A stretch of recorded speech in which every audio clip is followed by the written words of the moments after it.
Hey guys, tonight we're talking about the most powerful pirate in history. Not the kind who yells, drinks rum, and immediately ruins his own career. So before you get comfortable, take a moment, like the video and subscribe. But only if you genuinely enjoy what I do here. And let me know in the comments where you're tuning in from and what time it is for you. It's always fascinating to see who's joining us from around the world. Now, dim the lights, maybe turn on a fan for that soft background hum, and let's ease into tonight's journey together. When most people hear the word pirate, their brain immediately opens a very specific filing cabinet. Inside, shouting men, spilled rum, dramatic accents that migrate wildly between continents, and at least one guy who definitely hasn't brushed his teeth since the Middle Ages, which for pirates is impressive because it wasn't even the Middle Ages anymore. Pirates, in popular imagination, are chaos with a hat. That image is comforting. It's cinematic. It's also completely useless for understanding how piracy actually worked. And even worse for understanding the most powerful pirate in history. Because chaos doesn't build empires. Chaos builds short careers and long lists of regrettable last words. Real piracy. The kind that survives, expands, and makes governments sweat. Runs on structure, on planning, on boring things like logistics, discipline, and not stabbing your co-workers during meetings. The pirates who lived longest weren't the loudest ones. They were the ones who treated piracy less like a party and more like a very illegal shipping company. Most pirate crews were disasters waiting to happen. One unfair loot split, one captain with too much ego and too little brain, one argument fueled by warm rum and bad vibes, and suddenly half the crew is mutinying while the other half is actively falling into the sea. Pirate democracy existed, but it was less civil discussion and more everyone votes while holding a knife. Now imagine walking into that environment and saying calmly, "All right everyone, here are the rules. No random violence, no stealing from civilians, no freelancing, no emotional decision-making, no stupidity. And for breaking these rules, immediate punishment, clear, consistent, no drama." This is the moment where, in movies, the pirates laugh. In real life, they listened, because pirates didn't actually want chaos. They wanted to live. They wanted to get paid. They wanted to stop dying because their captain made another heroic but catastrophically stupid decision. Order, it turns out, is very attractive when the alternative is drowning. History struggles with this part. People prefer pirates as lovable disasters. They don't like admitting that the most powerful pirate ever wasn't wild, drunk, or reckless, but calm, organised, and frighteningly good at management. No parrots, no buried treasure, no inspirational shouting, just systems, rules, and a pirate empire that worked, which honestly is far more unsettling. Before she terrified governments, humbled navies, and turned piracy into a structured career path, Zheng Yisao lived a life so unremarkable that history barely bothered to notice her. Which, in hindsight, was a catastrophic oversight. She was born into a world that had already decided several things for her: that she would not rule, that she would not command, and that she would certainly not end up negotiating with an empire from a position of strength. Her early life did not involve swords, ships, or dramatic speeches delivered into the wind. It involved survival. Quiet, uncelebrated survival. The kind that teaches you to observe, listen, and remember who holds power in a room. At one point, she worked in a floating brothel in Canton. History loves to mention this detail, usually with a raised eyebrow and a tone that suggests it explains everything. It doesn't. What it does explain is that she spent her early years surrounded by powerful men who assumed she was invisible, and men are remarkably honest when they think no one important is listening. She learned how deals were made, how egos worked, how promises were broken, how influence flowed sideways, not downward. She learned that authority didn't always come from shouting, and that the most dangerous people were often the calmest ones in the room. When pirate captain Zheng Yi entered her life, this was not a fairy tale. It was an opportunity, a partnership, a strategic alignment. She didn't suddenly become powerful by marrying him. She gained access to ships, crews, routes, and an entire floating underworld held together by tradition and bad habits. And she watched everything. She watched how captains argued, how loot was divided, how resentment built, how violence solved problems temporarily and created new ones immediately. Most pirates saw this chaos as inevitable. She saw it as inefficient. This is the part history often skips over, because it's not exciting. There are no battles here, no explosions. Just a woman quietly absorbing information while everyone around her assumed she was background decoration. But this is where her real power was forged. Because when the moment came, and it would, she didn't need to improvise. She already knew exactly how the entire pirate world worked, and more importantly, how it didn't. When Zheng Yi entered her life, this was not a sweeping romance involving moonlit decks and whispered promises over the sea. This was a business proposal with a marriage certificate attached.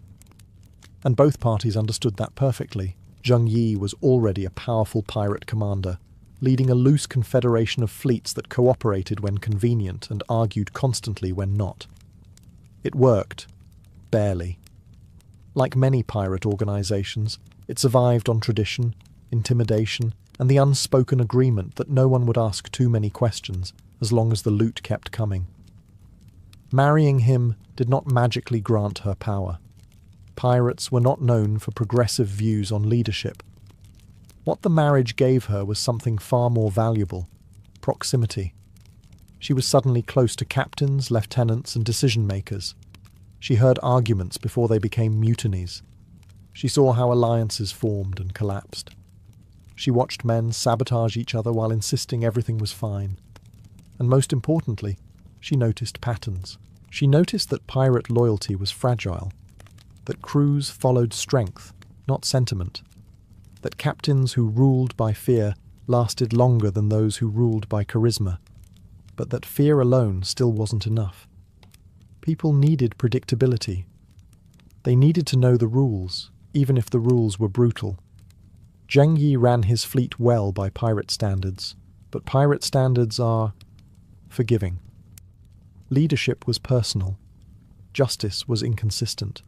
Punishments depended on mood, reputation, and how loudly someone complained.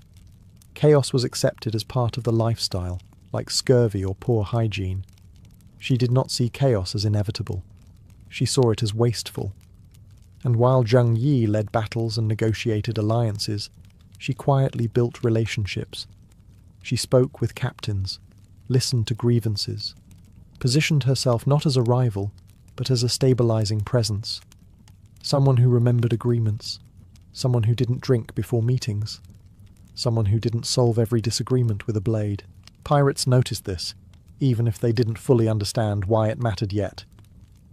So when Zheng Yi died suddenly, not heroically, not dramatically, but inconveniently, the pirate world braced for collapse. Conflicts that had been kept in check were expected to explode.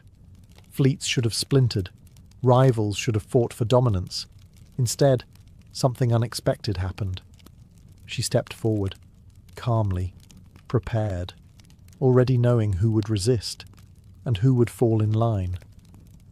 And that's when piracy stopped being improvisation and became administration.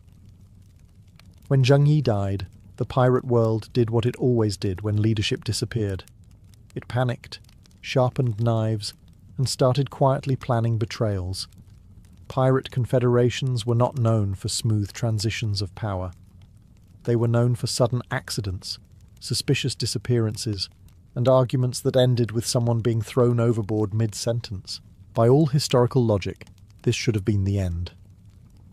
A powerful leader was gone. Rival captains had old grudges. Fleets had overlapping territories. Everyone wanted a bigger share of the profits, and absolutely no one wanted to take orders from anyone else, especially not a woman. Pirate culture was many things, but progressive was not one of them. So expectations were clear. The red flag fleet would fracture. Captains would split off. Alliances would collapse.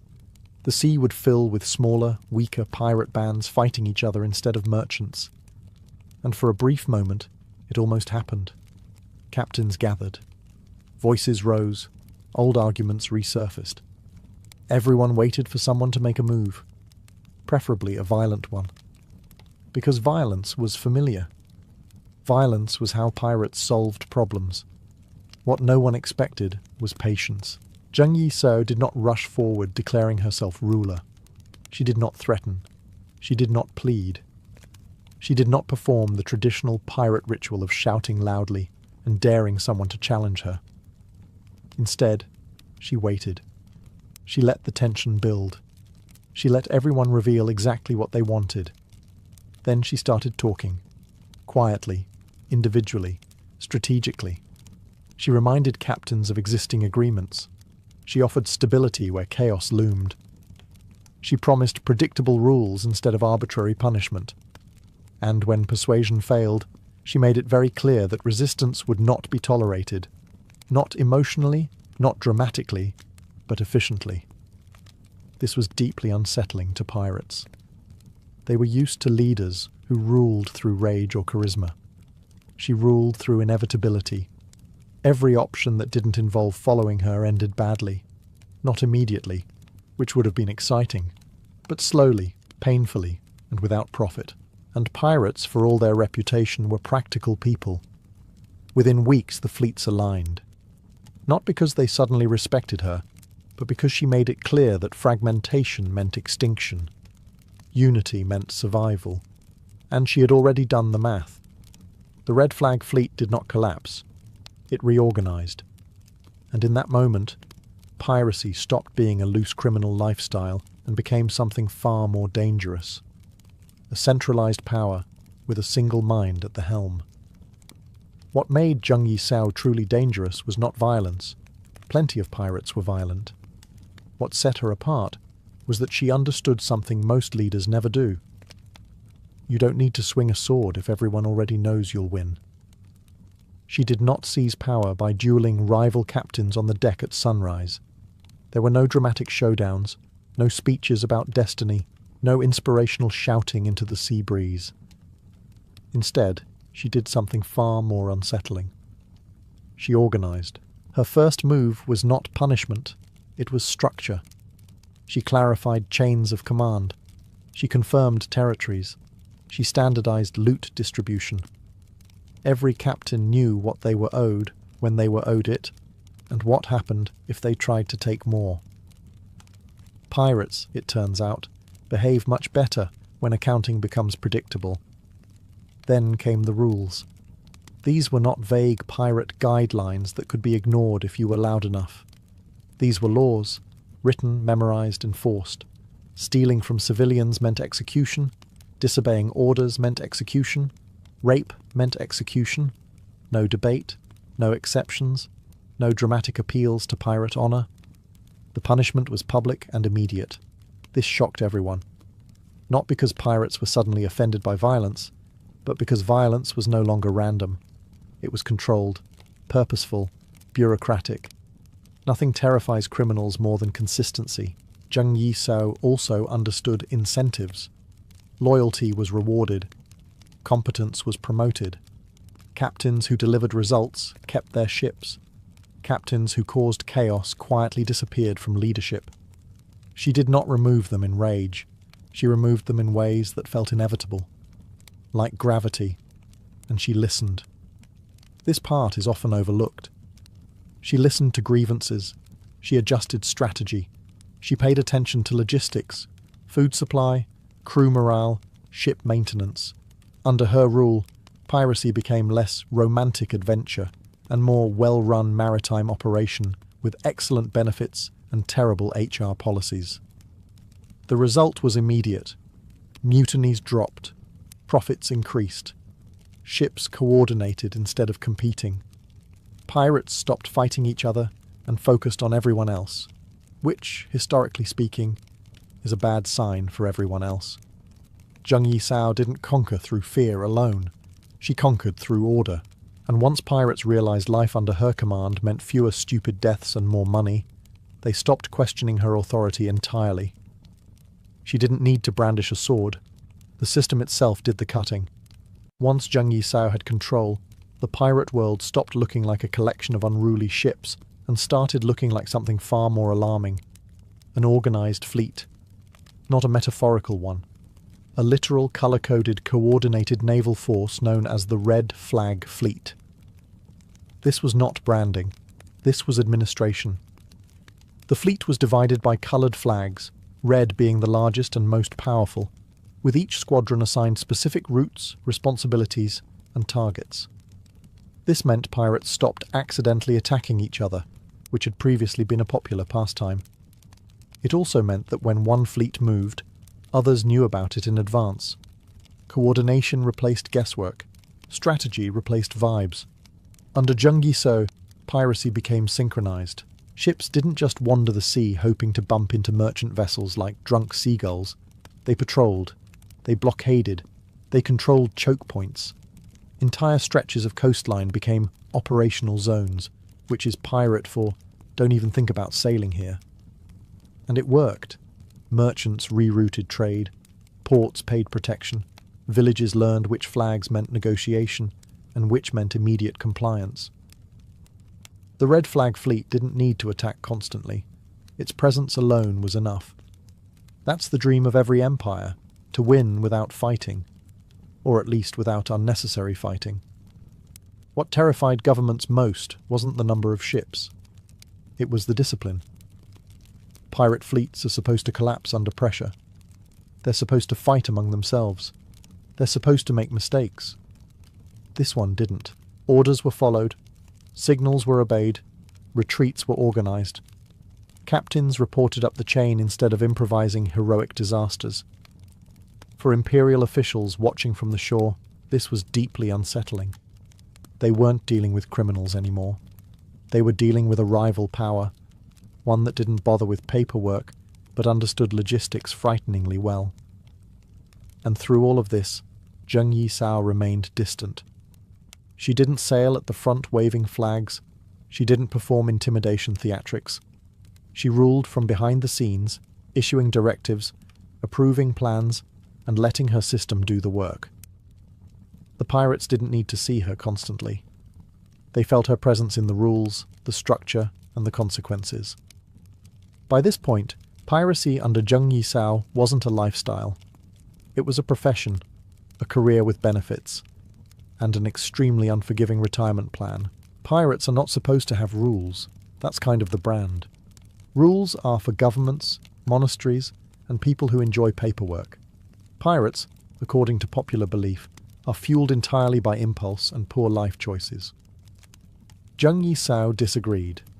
One of her first and most radical decisions was to introduce a formal code of laws, not vague suggestions, not guidelines, but actual rules with clearly defined punishments. This was revolutionary.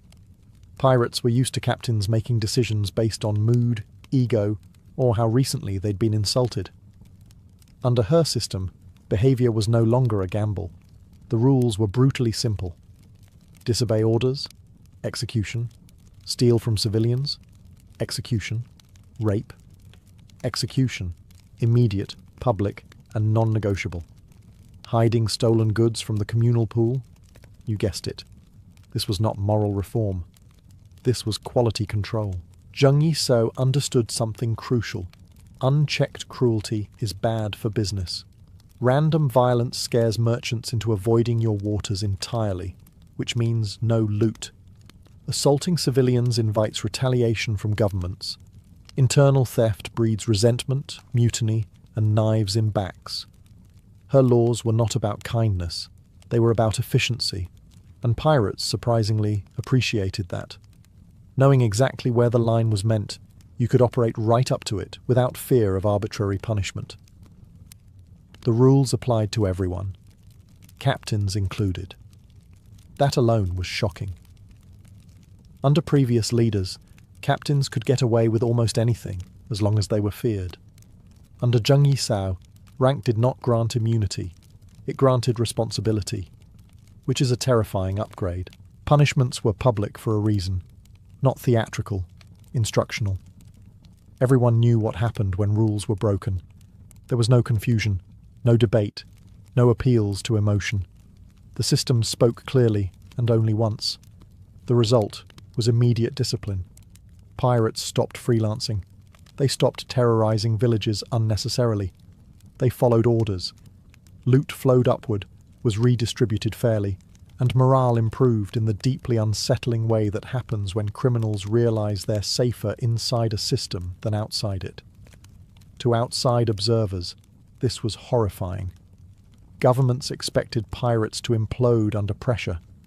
Instead, they became more organized the harder they were pushed. Zheng Yisao had done something no pirate leader had ever managed. She made lawlessness predictable, and predictability in the hands of someone this competent was more dangerous than chaos ever could be. The obvious explanation for why pirates followed Zheng Yisao is fear. And yes, fear played a role. The punishments were real, immediate, and memorable. But fear alone does not hold together tens of thousands of armed criminals for long. Fear creates obedience in the short term, and mutiny in the long term. What actually kept her pirates loyal was something far more effective. Life got better under her rule. Under previous pirate leaders, survival was optional. Captains made impulsive decisions. Ships fought when they didn't need to. Crews died because someone wanted to prove a point. Loot was divided unfairly, usually favouring whoever shouted loudest or stabbed first. Being a pirate meant freedom, sure. Freedom to be killed by your own side on a bad day. Zheng Yisao removed that uncertainty. Under her system, pirates knew what they would earn. They knew what behaviour would be punished. They knew which risks were worth taking, and which were pointless. This may sound dull, but dull is excellent when your workplace involves cannon fire. She also understood incentives. Competent captains were rewarded with better routes and larger shares. Crews that followed orders were protected from internal theft and random violence. Discipline didn't just prevent chaos, it made piracy profitable again. Even more important, she reduced stupid deaths. This cannot be overstated. Pirates did not romanticize dying in battle. That myth was invented later by people who never had to swab a deck. Real pirates wanted to live, eat well, and retire somewhere warm with all their limbs intact. Under Zheng Yisao, survival rates improved dramatically.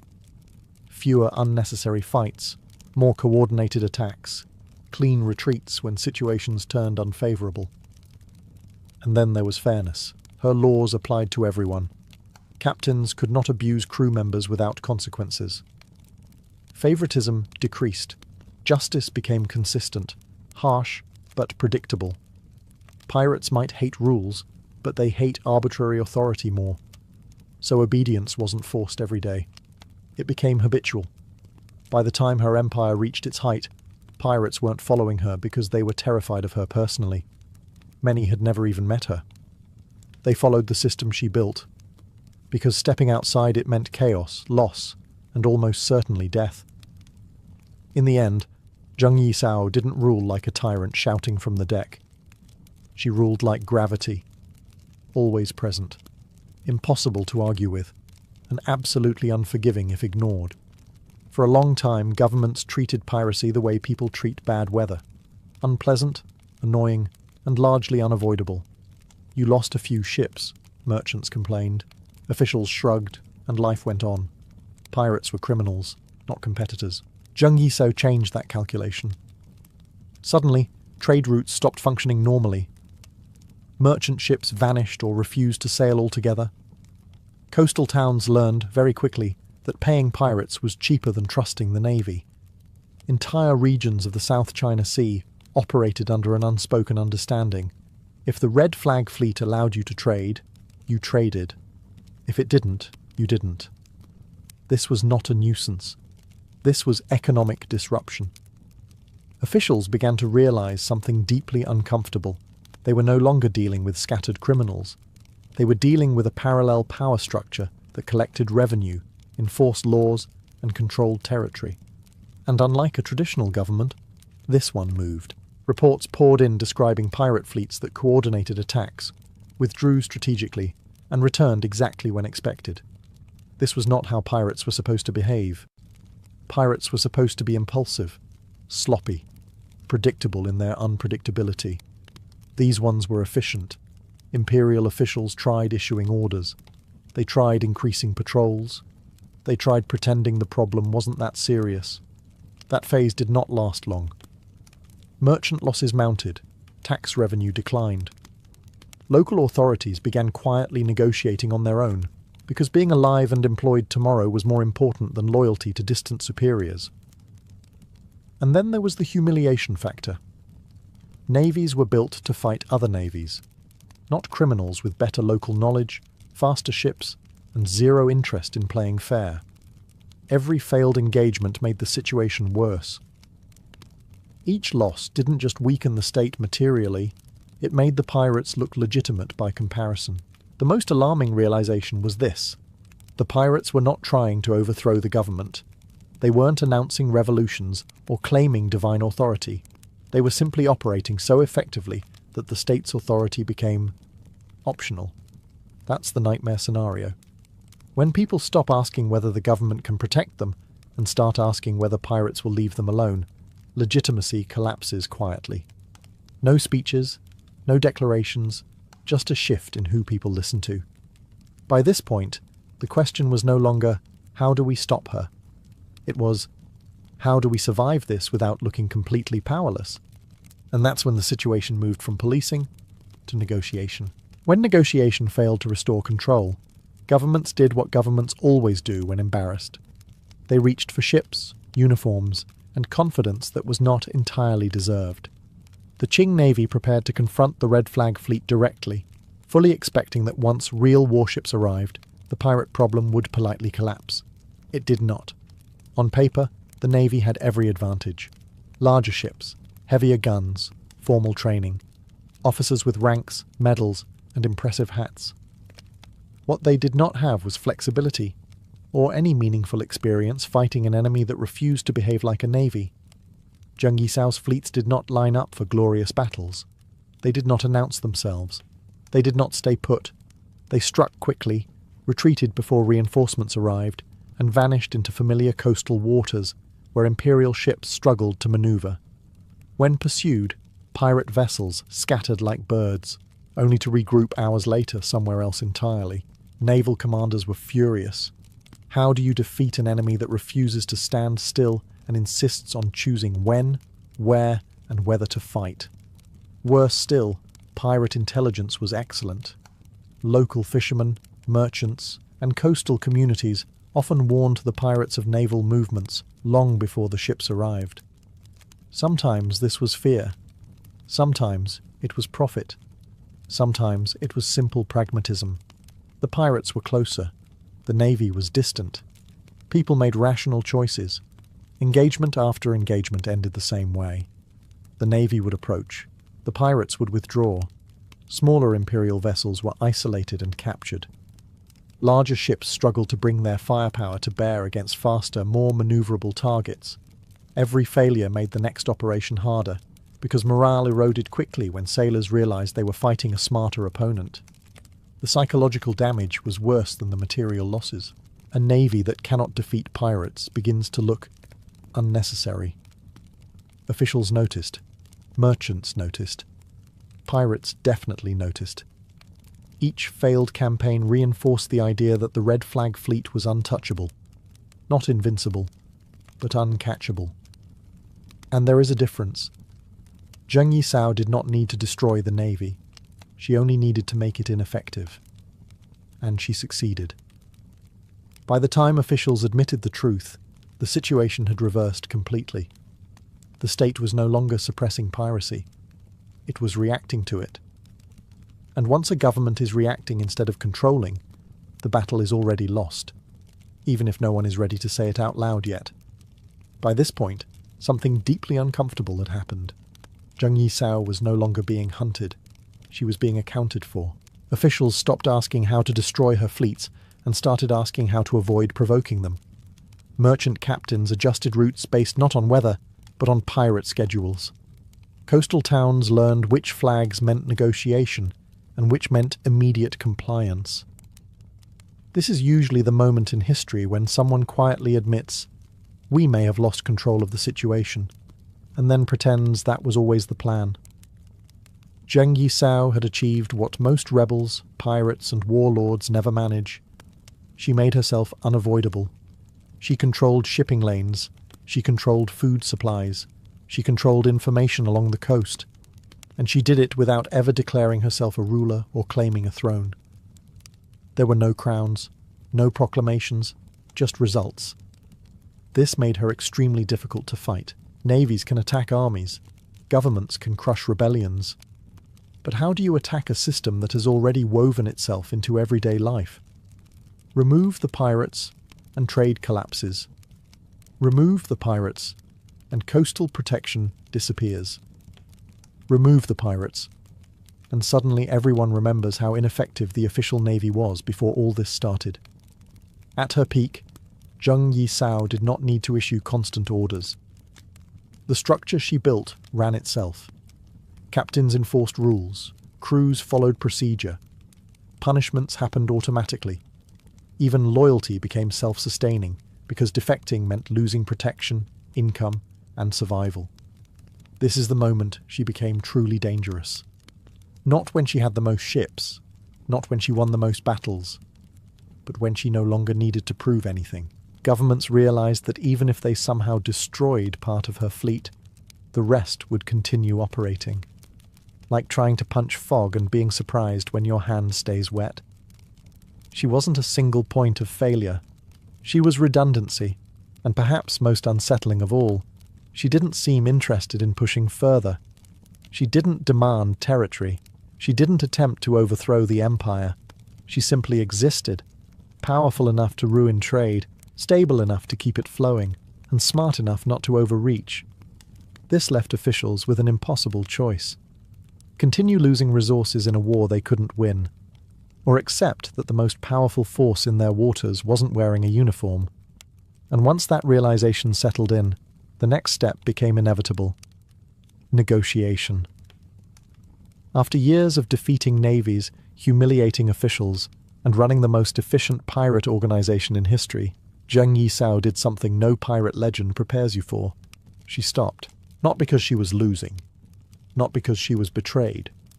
Not because the empire suddenly found its courage. She retired. This is the moment where every pirate story usually ends in blood, betrayal, or a noose. History is very consistent about this. Pirates are not supposed to age gracefully. They are supposed to die loudly and provide moral lessons. Zheng Yisao ignored this entire tradition and chose the most rebellious act imaginable, quitting while winning. By this point, the Qing government understood something uncomfortable. They could continue fighting her indefinitely, bleeding ships, money, and credibility. Or they could accept reality and negotiate with the woman who had already beaten them in every way that mattered. So they did. Talks began, carefully, quietly, with the tone people use when negotiating with someone who absolutely does not need to agree with them. Zheng Yisao listened. She did not beg. She did not threaten. She simply made it clear that she had options, and time. Her terms were audacious: amnesty for herself and her followers, the right to keep her wealth, protection for her people from future prosecution, and recognition that this entire arrangement was, frankly, the government admitting defeat without saying the word. And here's the part that still confuses historians. The government agreed. They didn't like it. They didn't celebrate it, but they signed it. Because at that stage, the choice wasn't between victory and surrender. It was between controlled peace and endless embarrassment. For pirates who had spent their lives expecting betrayal, this was surreal. Their leader wasn't being executed. She wasn't being imprisoned. She wasn't being erased. She was being acknowledged. Zheng Yisao walked away from piracy not in chains, but with legitimacy. No dramatic last stand, no gallows, no betrayal at sea. Just a woman who looked at the situation, calculated the odds, and decided that the smartest move was to stop playing, which might be the most pirate thing she ever did. The amnesty agreement was not a mercy. It was a confession. When the Qing government accepted Zheng Yisao's terms, they weren't being generous. They were being realistic. Empires do not negotiate with criminals unless those criminals have already won, and by this point, Zheng Yisao had won so thoroughly that the state was simply choosing the least humiliating exit available. What makes this moment extraordinary isn't that she accepted amnesty. It's how much she kept. She did not surrender her wealth. She did not turn over her ships in disgrace. She did not disappear quietly into exile. Her followers were pardoned. Many were absorbed into the official navy, which is an astonishing sentence to say out loud. Pirates who had spent years humiliating imperial forces were suddenly wearing uniforms, proof that if you can't beat someone, eventually you hire them. And Zheng Yisao herself? She walked away free, wealthy, and respected enough that no one dared touch her afterward. This was not forgiveness. This was containment. The empire wasn't rewarding her. It was ensuring she never had a reason to return. What's remarkable is how clean the transition was. No betrayal at the last moment. No sudden arrests. No mysterious disappearance. History is full of rulers who promised mercy and delivered chains. This was not one of those stories. The government honoured the agreement because breaking it would have been dangerous. Not just militarily, but symbolically. Zheng Yisao had already proven that authority without legitimacy collapses. The state was not eager to remind everyone of that lesson again. And then she vanished from the pirate world. No resistance. No splinter factions trying to revive her empire. No dramatic comeback. Because she dismantled her own system properly. Orders were passed. Ships reassigned. Crews dispersed. Piracy didn't explode in chaos. It faded. That alone shows how complete her control had been. This wasn't a pirate empire collapsing. It was a pirate empire closing operations. The state regained the sea, but not because it conquered her. It regained it because she allowed it to, on her terms, at her timing, when it benefited her most. Most pirates die fighting empires. Zheng Yisao forced an empire to negotiate reality, and that may be the most powerful act in the entire story. After dismantling the most powerful pirate empire in history and forcing an empire to negotiate its own embarrassment, Zheng Yisao did something truly scandalous by pirate standards. She settled down. No dramatic exile. No hidden island fortress. No endless paranoia about betrayal. She opened a gambling house, which, honestly, tracks perfectly. After years of managing pirates, running a business where people voluntarily give you money and argue about rules probably felt relaxing. Compared to commanding fleets and humiliating navies, dealing with gamblers must have seemed refreshingly predictable. She lived openly, comfortably, peacefully, and perhaps most unsettling of all, she was left alone. No one hunted her. No one tried to assassinate her. No officials showed up years later claiming the amnesty paperwork had a small technical issue. The agreement held, because everyone involved understood something very clearly. Disturbing her peace would be an unnecessary gamble. History tends to struggle with this part of her life. Chroniclers lose interest once the violence stops. There are no battles to describe, no betrayals to dramatize. Just a woman who outlived her enemies, enjoyed her wealth, and watched the world move on. And that's exactly why this ending matters. Most pirate legends are warnings. They exist to tell you what happens when you defy the state. You get caught. You get executed. Order is restored. Lesson learned. Zheng Yisao completely ruins that narrative. She defied the state, won, negotiated, retired, and lived. No moral punishment. No tragic downfall. Just competence rewarded with survival. That makes people uncomfortable. It suggests that power doesn't always belong to those with titles or uniforms. That authority can be built, not inherited.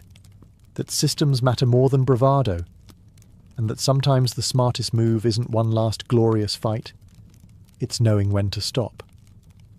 In her later years, she wasn't feared as a pirate queen. She was respected as a businesswoman, a former terror of the sea who had transitioned seamlessly into civilian life, carrying with her the quiet confidence of someone who had already beaten the system once. No one questioned her past. No one tested her patience, because everyone remembered what happened the last time she decided to organize something.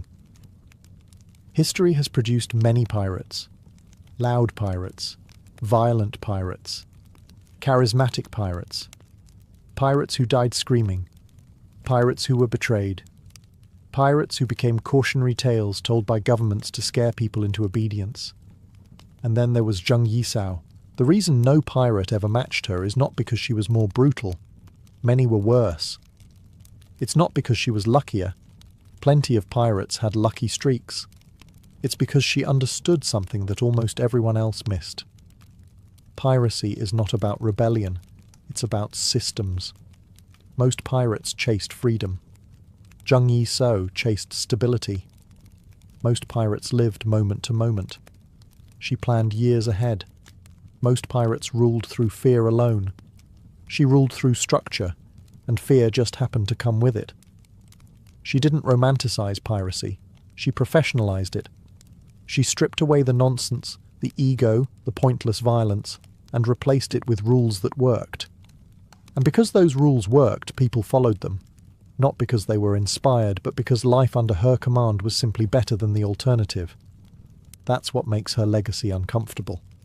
She wasn't a tragic hero crushed by authority. She wasn't a villain slain by justice. She wasn't even a revolutionary trying to change the world.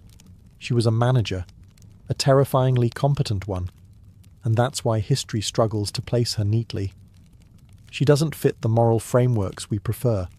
She proves that power doesn't always come from titles, crowns, or legitimacy. Sometimes it comes from understanding how people actually behave, and building systems around that reality instead of pretending humans are better than they are. Other pirates burned bright and disappeared. Zheng Yisao scaled up, optimized, and exited the game on her own terms. She forced an empire to negotiate not through ideology, but through exhaustion. She didn't overthrow the system. She made it accommodate her. And then she walked away. No execution, no downfall, no moral punishment at the end of the story. Just a woman who looked at the world as it was, understood it better than everyone else involved, and used that understanding to win, which may be the most unsettling pirate story of all. The Renaissance liked to advertise itself as a rebirth, a return to light after the darkness of the Middle Ages. Marble statues emerged from ruins, paintings learned depth and emotion, and scholars spoke reverently of reason, balance, and human potential. On the surface, it looked like civilization had finally grown up. But scratch that polished veneer, and you quickly discover something far less enlightened. A world where power was fragile, paranoia was constant, and death often arrived without a blade or a battlefield. In Renaissance courts, survival depended less on bravery and more on digestion.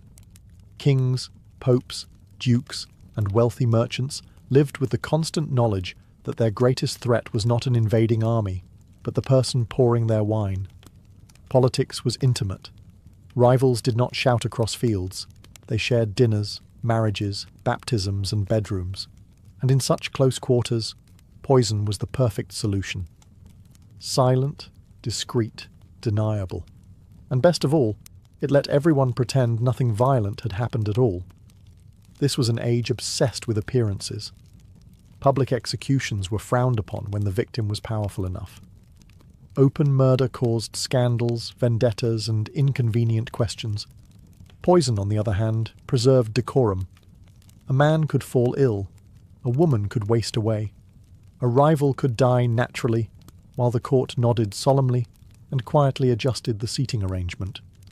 Tragedy, after all, was far more acceptable than guilt. What made poison especially terrifying was how deeply it blended into everyday life. Medicine and murder shared ingredients, techniques, and sometimes the same practitioners. Apothecaries sold cures that could just as easily kill. Physicians prescribed compounds that walked a fine line between treatment and execution. Cosmetics promised beauty while slowly eroding health. In a culture where knowledge was expanding faster than ethics, dosage became destiny. Fear shaped behavior.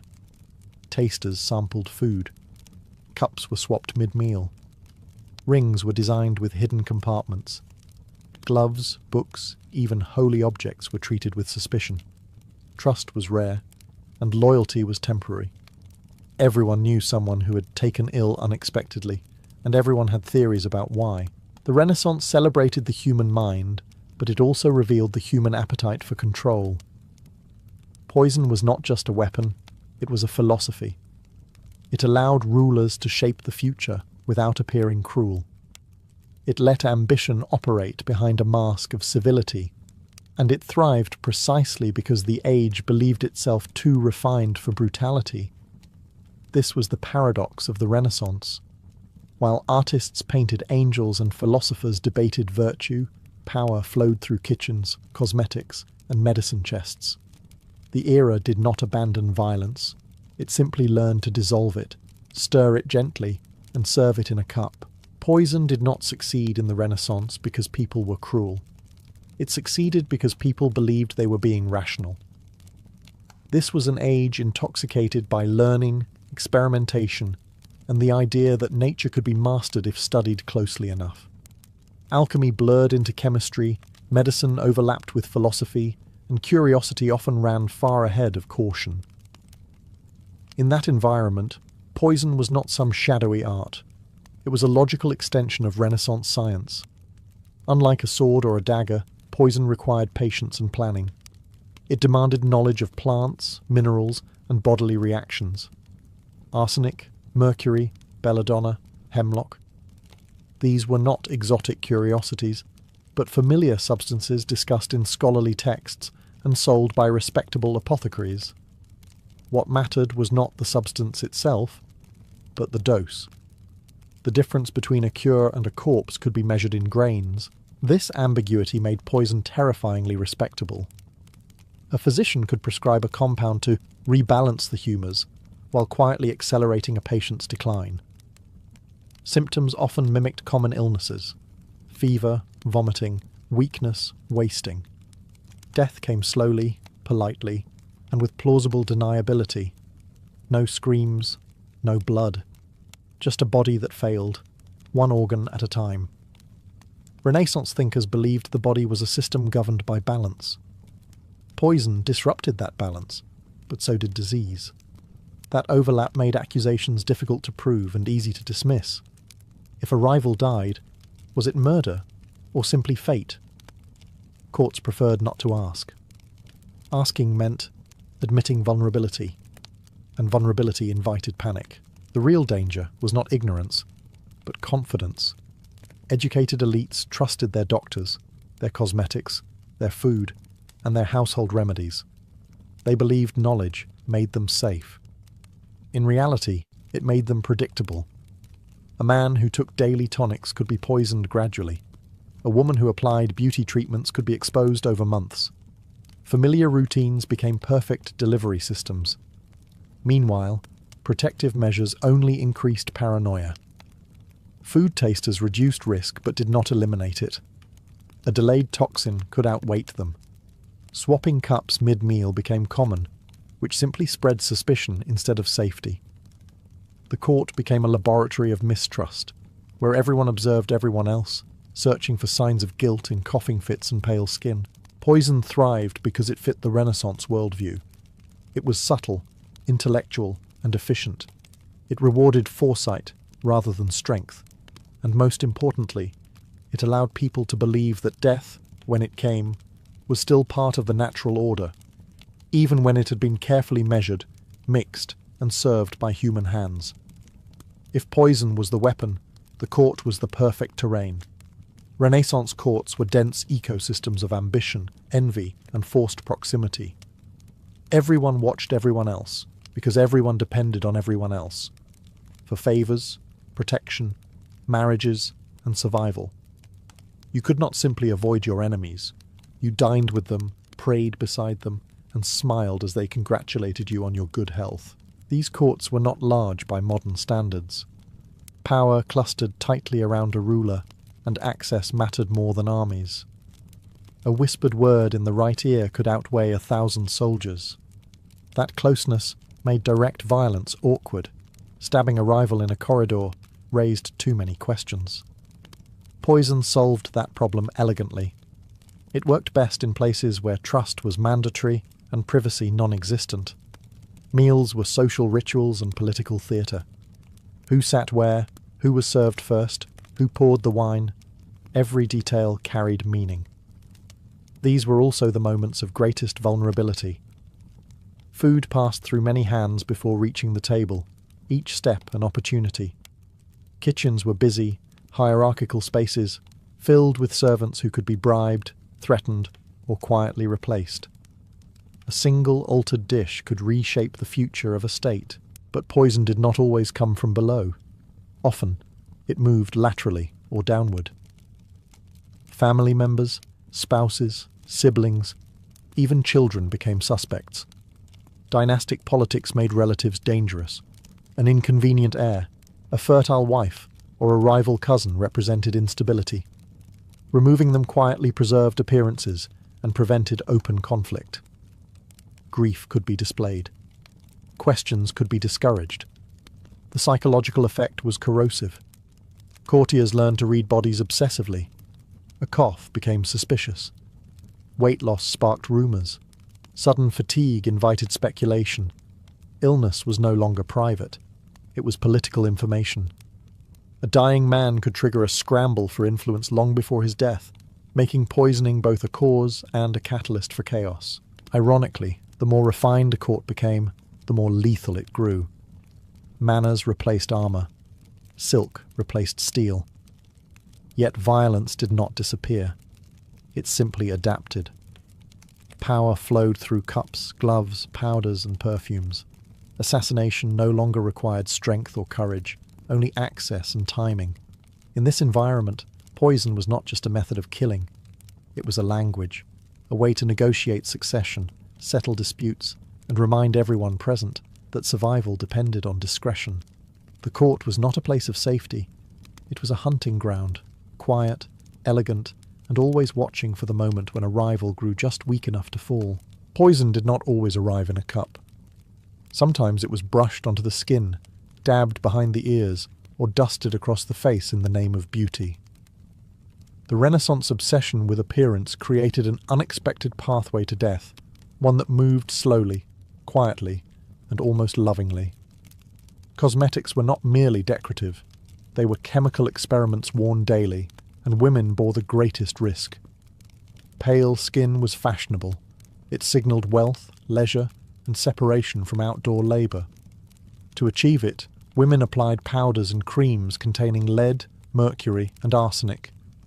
These substances worked, temporarily. Faces looked smooth and luminous, but beneath the surface, the body was absorbing toxins that damaged organs, weakened immunity, and slowly erased vitality. Beauty, quite literally, was poisoning them. What made this especially dangerous was intention.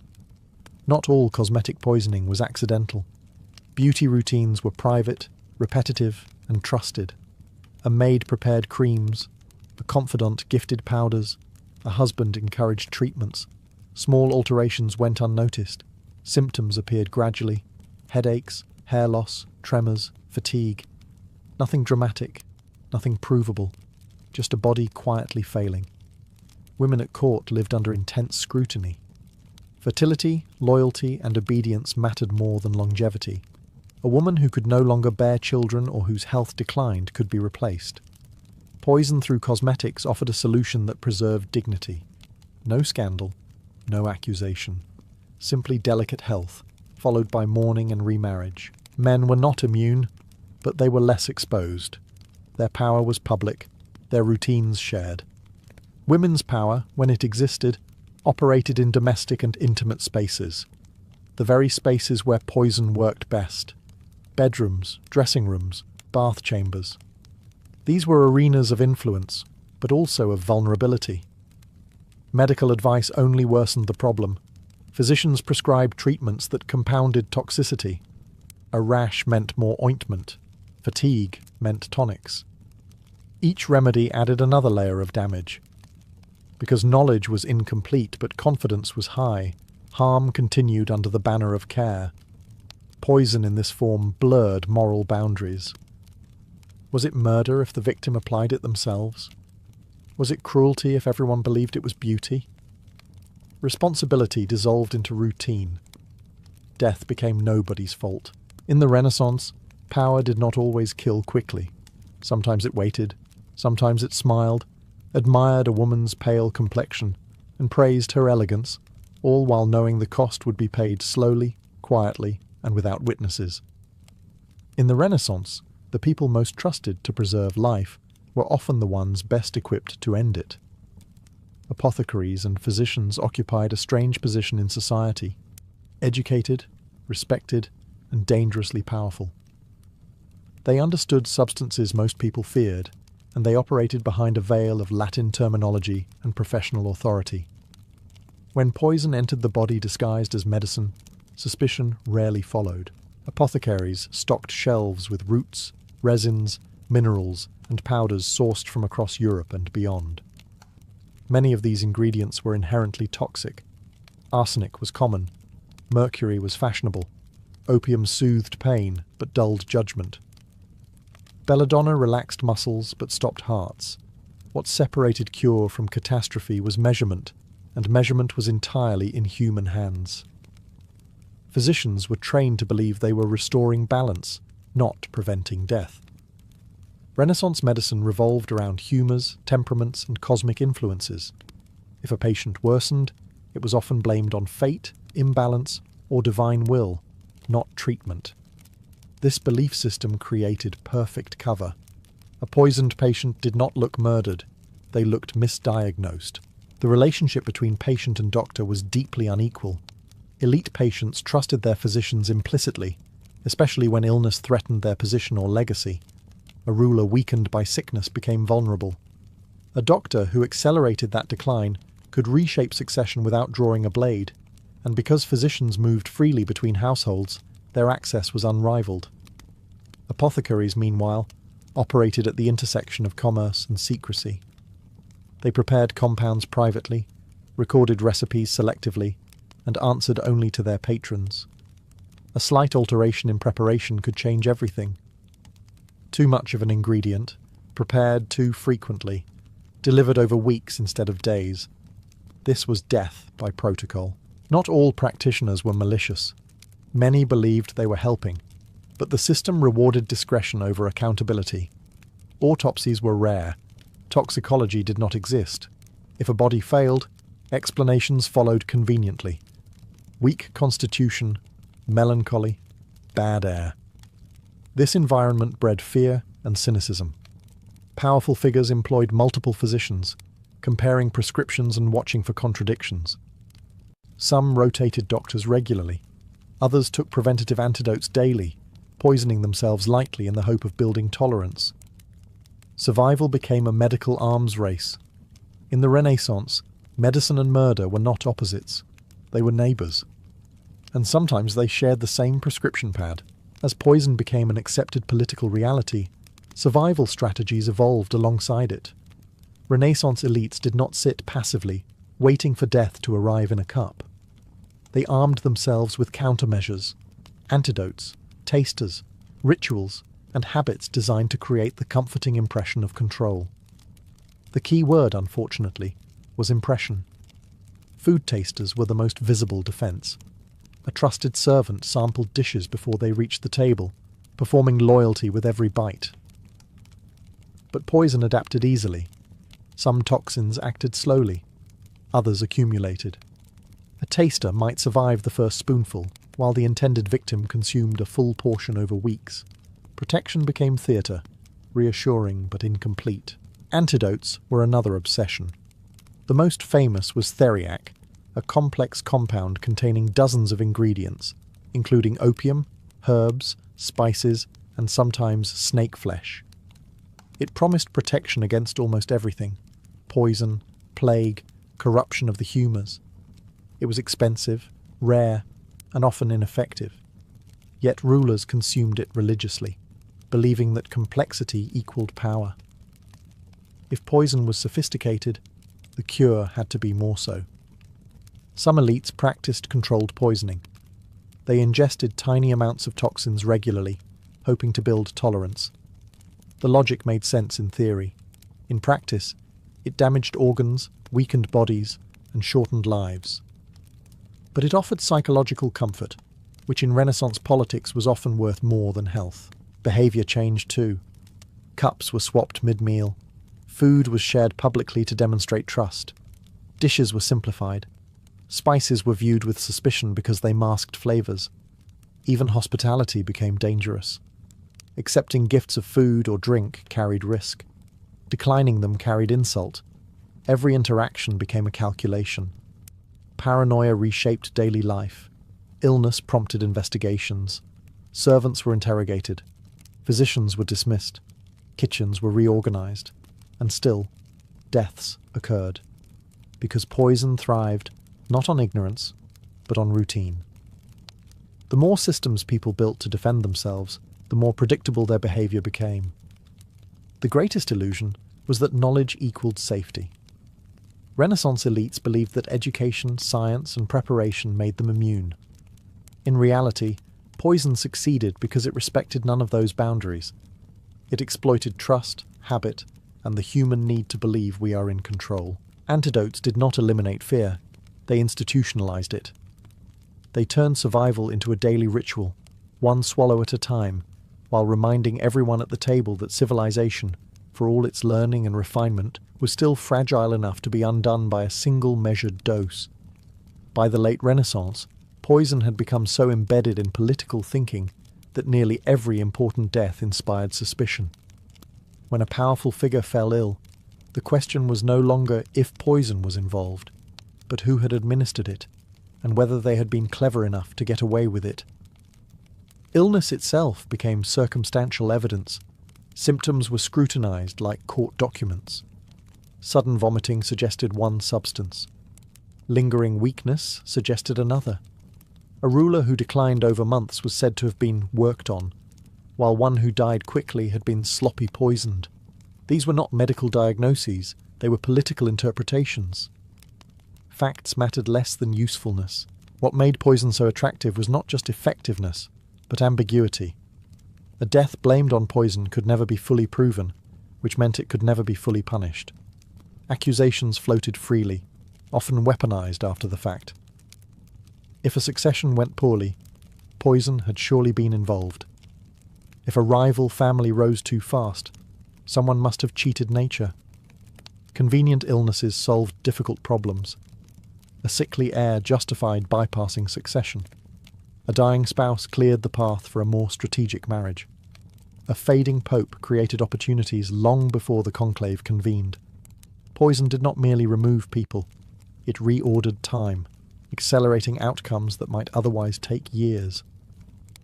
Publicly, decorum was maintained. Funerals were solemn. Eulogies praised virtue and divine will. Privately, everyone understood the subtext. The dead were mourned carefully, because saying the wrong thing could mark you as either complicit or next. Silence became a survival skill.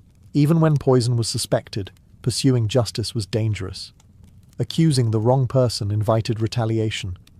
Accusing the right one required proof that did not exist. Better to let rumours circulate quietly, damaging reputations without triggering violence.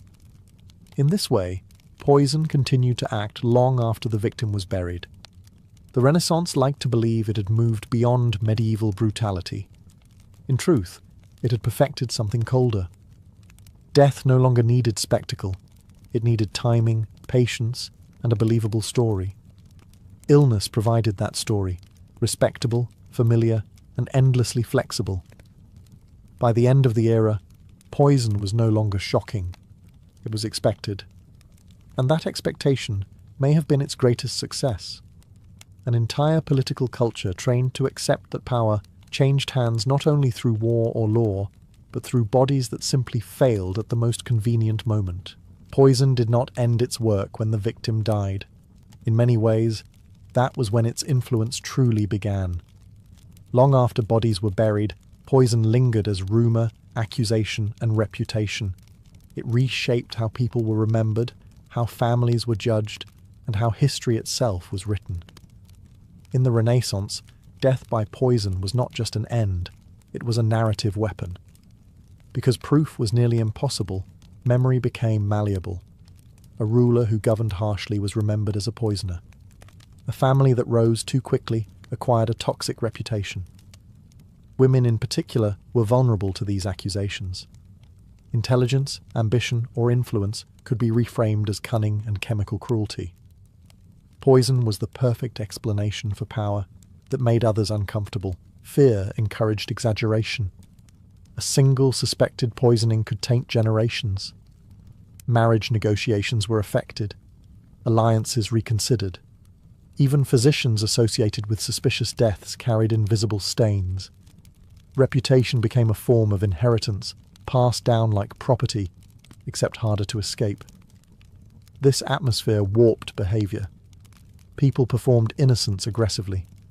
Public piety increased. Charity became strategic. Bodies were displayed longer. Deathbeds were staged to look natural, dignified, and well-attended.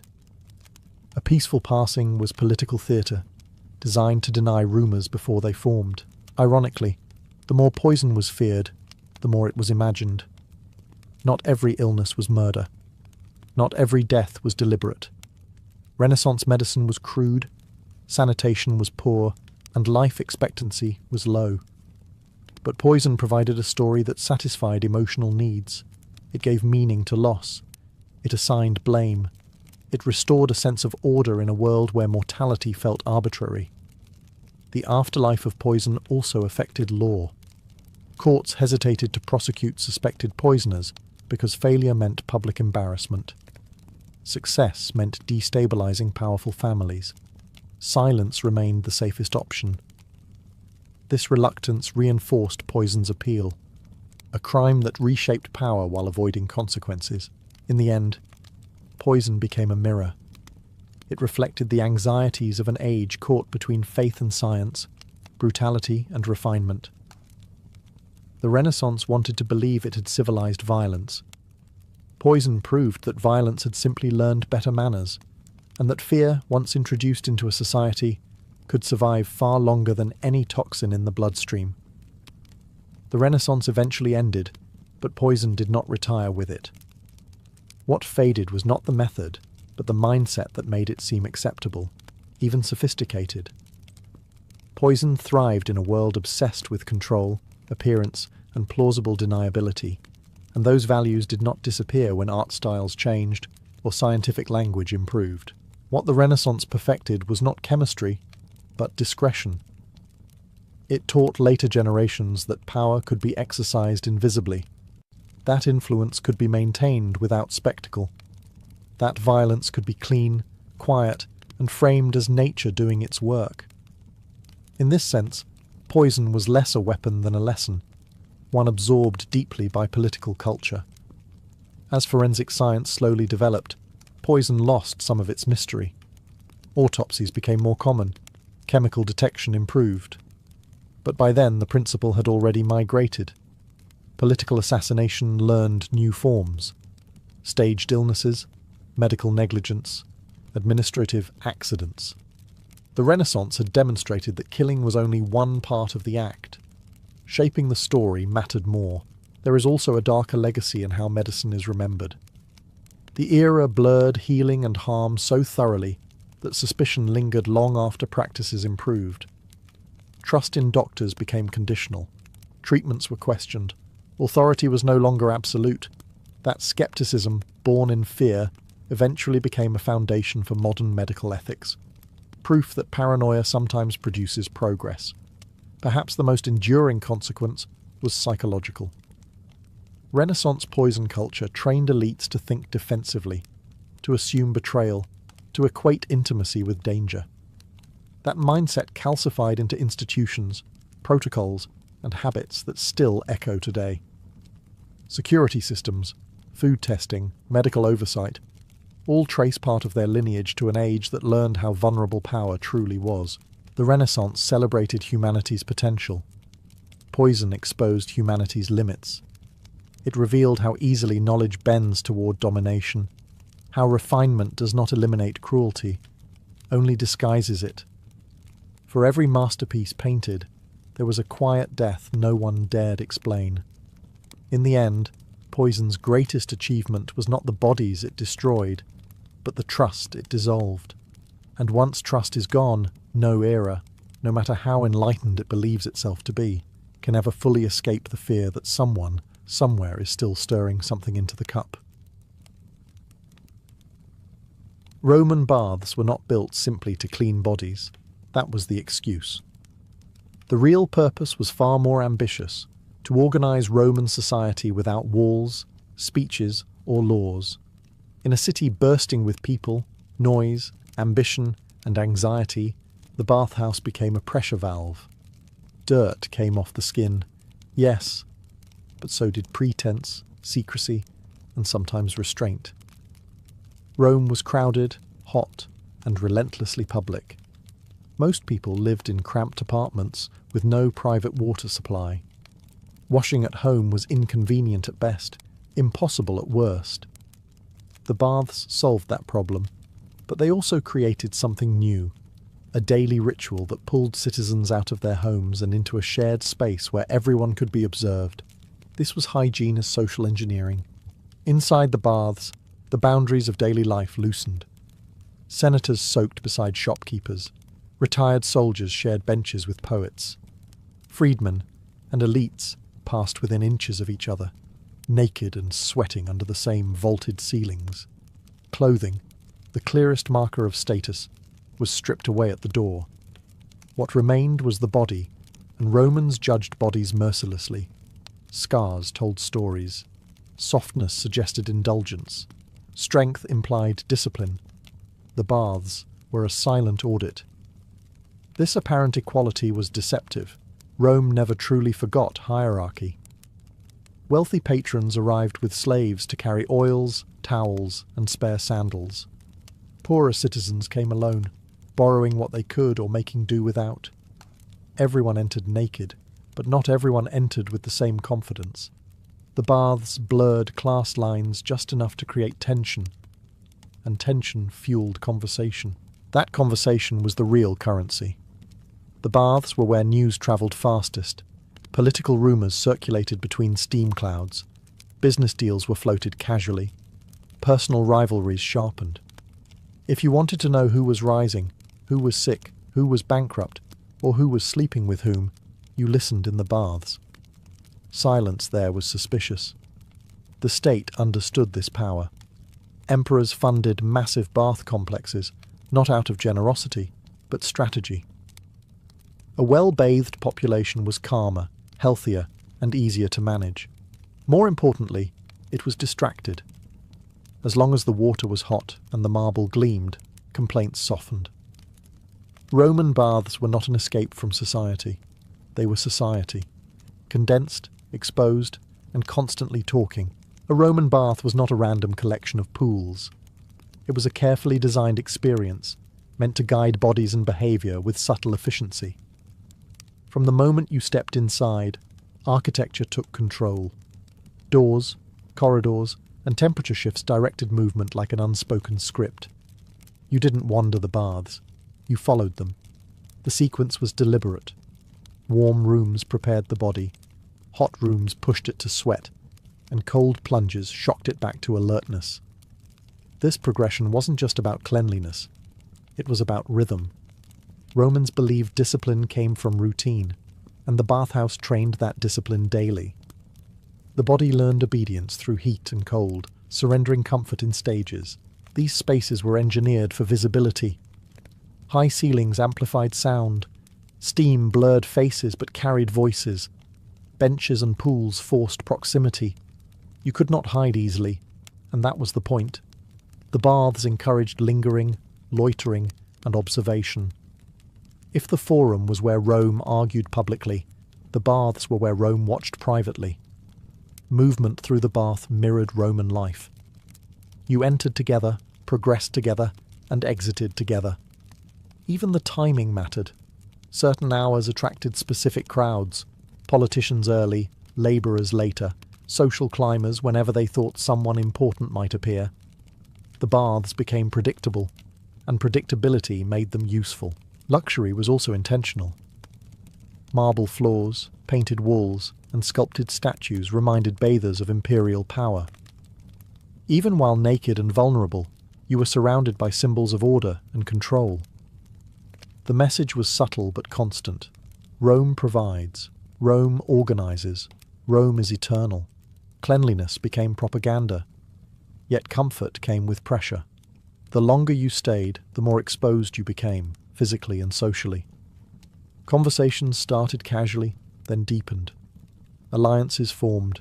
Enemies noted weaknesses. The bath's layout trapped people in shared time, forcing interaction without confrontation. Even the exits mattered. Leaving together invited continued discussion. Leaving alone invited speculation. The bathhouse extended beyond its walls, shaping encounters on streets and in homes. The Roman bath was not architecture for hygiene, it was architecture for habit. And habit, in Rome, was one of the strongest tools of control. For all its talk of shared citizenship, Rome never stopped measuring people. The bathhouse, stripped of clothing and titles, simply found new ways to rank everyone. In a space where everyone was naked, the body itself became the resume. Every scar, muscle, wrinkle, and softness was read like a public document. A soldier's body told one story: calloused hands, old wounds, and a posture trained by discipline spoke of service and endurance. A labourer's body told another: strong, worn, and efficient, shaped by repetition rather than glory. An elite man's body was expected to appear controlled, but not worked. Too soft suggested excess. Too muscular suggested manual labour. Roman ideals lived in narrow margins. Status followed people into the baths in less subtle ways as well. Wealthy patrons arrived with attendants who carried oil flasks, towels, sandals, and strigils. These slaves hovered nearby, scraping sweat, applying scented oils, and guarding belongings. Their presence announced rank more loudly than any ring or toga. Poorer bathers brought nothing but themselves, borrowing tools or scraping dry with bare hands. Even the way one bathed signalled class. Expensive oils smelled of distant provinces and careful trade. Cheap oils smelled sharp and local. Some bathers lingered comfortably, owning the space. Others washed quickly and left, aware that prolonged visibility invited judgment. Women's baths followed similar patterns, though sources speak more quietly about them. Female bodies were scrutinized just as closely, and reputation mattered even more. A woman's presence, posture, and companions could spark gossip before she ever spoke. Privacy was limited, interpretation was not. The baths also offered opportunities to perform status. Conversations were carefully chosen. Names were dropped casually. Compliments disguised alliances. Silence signalled either confidence or danger. Everyone learned to read these cues early, because misreading them could be costly. Yet the baths never fully flattened hierarchy. They teased equality without delivering it. That tension was the point. Rome allowed just enough mingling to keep ambition alive, just enough visibility to remind everyone where they stood. In the steam and sweat, status did not disappear. It adapted. And in doing so, the bathhouse became one of Rome's most efficient classrooms, teaching citizens, every day, exactly how much they were worth in the eyes of others. If Rome had a bloodstream, gossip was the fluid, and the baths were where it circulated fastest. Steam loosened tongues as effectively as it loosened muscles. Conversations began lightly, about aches, weather, or the temperature of the water, but they rarely stayed there. In a place where privacy was impossible and silence felt suspicious, talk became both shield and weapon. The baths gathered people who would otherwise never linger together. That proximity created opportunity. News from the forum drifted in before official announcements. A senator's illness was discussed while he still lived. A merchant's bankruptcy was known before his creditors arrived. Affairs, betrayals, promotions, and demotions all surfaced here first, wrapped in casual phrasing and half-smiles. Gossip thrived because it was useful. Information in Rome was currency, and the baths were an exchange market. Listening mattered as much as speaking. Knowing when to repeat a rumour and when not to could advance a career or destroy it. The wrong comment overheard by the wrong person could echo far beyond the marble walls. The setting encouraged this. Steam blurred faces, but carried voices. You might not see who was listening, which made every sentence risky. People learned to speak indirectly, to hint rather than accuse. Phrases like, "I've heard," or "they say," protected the speaker while letting the rumour do its work. Responsibility dissolved into atmosphere. Political gossip was especially dangerous. Emperors might appear generous in public, but criticism in the baths travelled fast. That did not mean people were careless. It meant they were strategic. Complaints were framed as concern. Praise was exaggerated just enough to sound ironic. Everyone understood the game, even when pretending not to. Personal lives were not spared. The baths exposed bodies, and bodies inspired stories. Weight gain suggested indulgence. Sudden thinness suggested illness or stress. Marks on skin prompted speculation. Nothing went unnoticed, and everything was interpreted. The result was a strange intimacy. You could know everything about a man's reputation without ever speaking to him directly. The baths created familiarity without friendship, knowledge without trust. Rome valued order, but gossip thrived in its cracks. And in the warm, echoing chambers of the baths, those cracks widened, whispered into steam, carried outward, and released into the city, where reputations rose and fell long before anyone dried off. The Roman bathhouse was never politically neutral. It only pretended to be. Beneath the marble and steam, power moved quietly, testing loyalties and measuring ambition. The baths offered something rare in Roman life: access. Not formal access, guarded by doors and titles, but accidental access, the kind that happened when two naked men found themselves sharing a bench, equally exposed, equally damp. Politicians understood this advantage well. A conversation in the forum was public and performative. A conversation in the baths felt casual, almost harmless. That illusion made it dangerous. Deals were hinted at, rather than declared. Support was suggested, not promised. A nod, a shared complaint, a moment of agreement in the heat could signal more than a speech ever would. Timing mattered. Arriving early might mean running into senators and magistrates before their day hardened them into caution. Arriving later meant encountering businessmen, contractors, and local power brokers. The baths became a rotating map of Roman influence, and skilled men learned exactly when to appear. Even emperors participated, carefully. When a ruler bathed publicly, it was a calculated display of confidence and accessibility. He showed that he did not fear assassination or insult. But this closeness came with risk. Every word spoken near an emperor could be remembered. Every reaction could be interpreted. Presence itself was political performance. For those below the top, the baths offered opportunity. A well-placed comment could attract patronage. A show of loyalty could be noticed. A display of restraint could mark someone as trustworthy. Advancement in Rome often depended less on merit than visibility, and the baths offered daily exposure. But danger lurked here too. Saying the wrong thing, or being overheard, could end a career. Jokes about leadership travelled faster than apologies. Political enemies listened closely, storing grievances for later use. The baths rewarded intelligence but punished carelessness. In this way, Roman politics seeped into the water. The baths softened bodies but sharpened minds. They trained citizens to navigate power subtly, to speak without committing, to listen without reacting. By the time bathers dried off and dressed again, decisions had already been shaped. Alliances had warmed, rivalries had cooled, or intensified. The real work of Rome often happened not in marble halls or crowded forums, but between the pools where ambition floated quietly, waiting for the right moment to surface. For a society obsessed with order and reputation, Roman baths were surprisingly intimate places. Bodies were on display, boundaries were softened by heat, and the usual barriers of clothing and distance simply did not exist. This did not turn the baths into chaos, but it did turn them into spaces charged with possibility. Nudity in Rome was not automatically sexual, but it was never meaningless.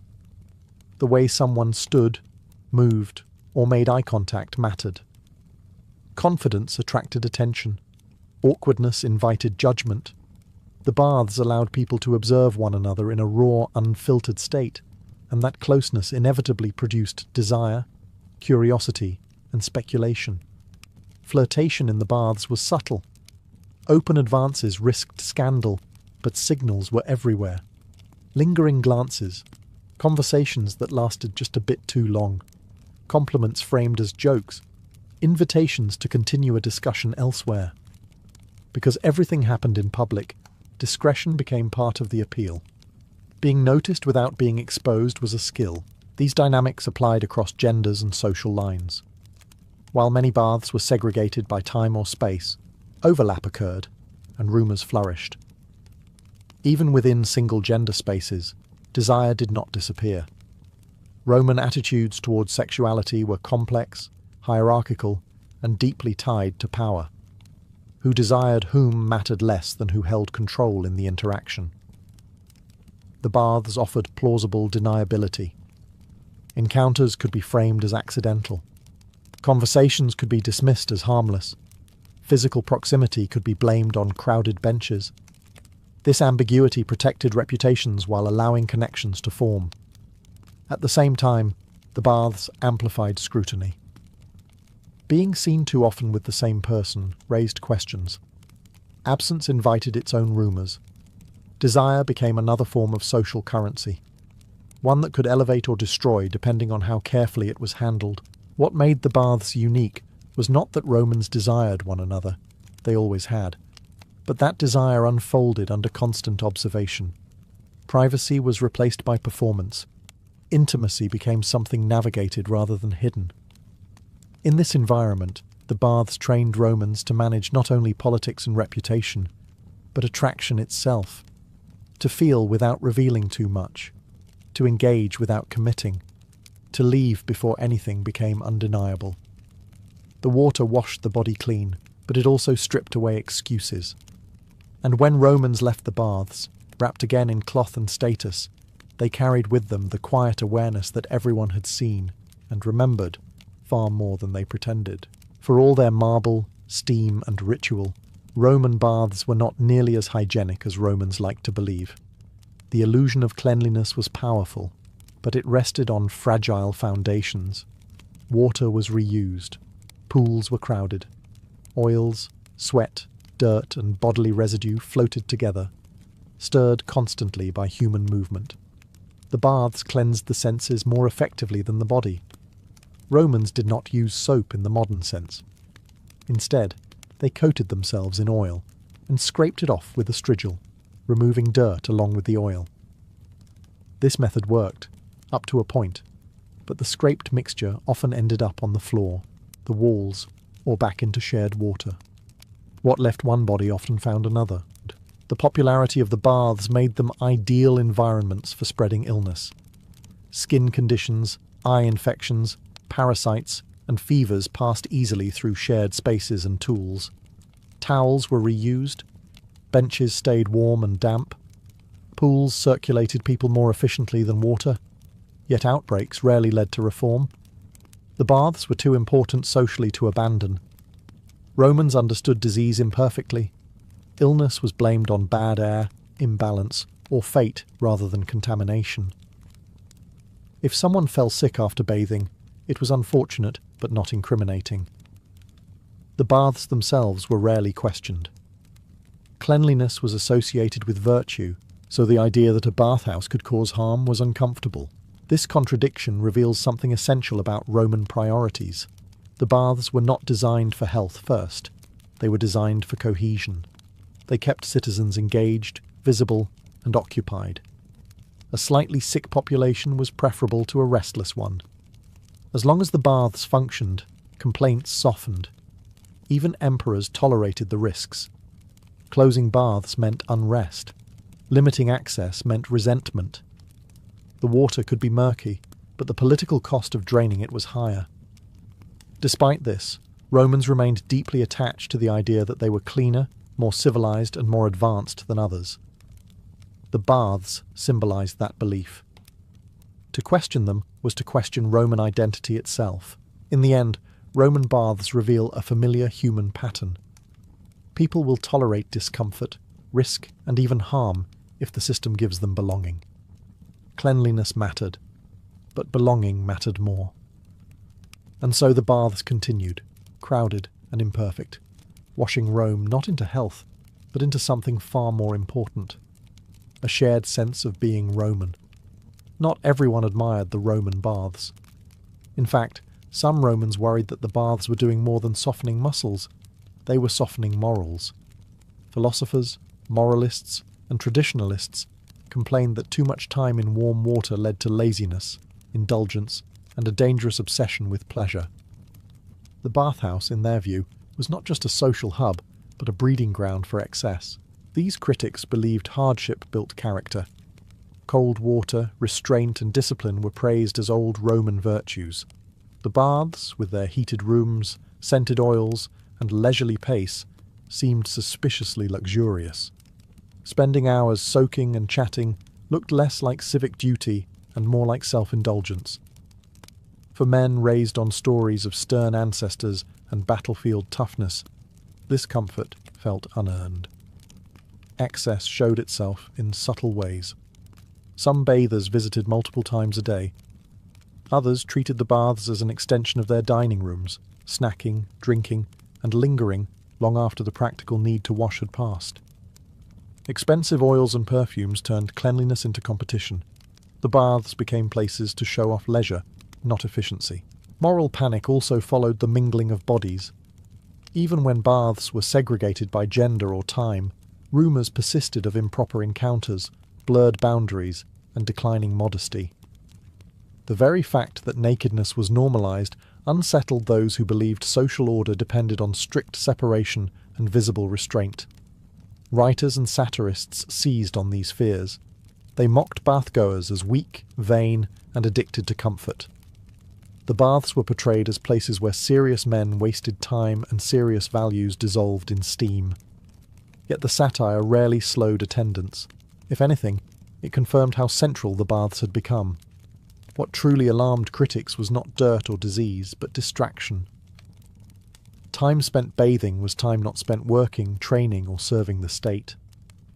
The baths offered pleasure without productivity, and that challenged Rome's self-image as a society built on discipline. Still, attempts to shame or restrict bath culture failed. The baths endured because they met real needs: social, psychological, and emotional. They soothed stress in an unforgiving city.